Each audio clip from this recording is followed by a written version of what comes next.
Hi, I'm Kelly with Plants for All Seasons, and today we're going to talk about, well, gloomy weather and days after it's rained and you're just not sure, did your plants get enough water or not? Sometimes we walk outside and we see droplets like this all over the foliage of our plants and we think, oh, it rained and that was really good. But did the water make it all the way down to the roots? And those are things that we have to investigate.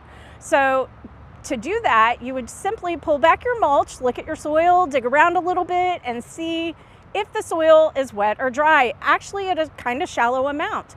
If it appears dry, turn on those sprinklers. Doesn't matter if it's winter, spring, summer, or fall, you can go ahead and water, or if you're a hose waterer like me, you can go ahead and get that hose out and give a good soaking. If you're a potted plant person, check the top layer of your soil. If it appears to look dry, but you're not sure if the water has gone deep enough into those pots, pick up your pot if you can. If it's nice and light, go ahead and give it a drink. If it feels nice and heavy, wait a few days. But just because we've had rain doesn't mean that the water went where we needed it to the root system. So here's to hoping to good rainfall, and rainwater is the best water, but if you have to do your sprinklers too, that's fine.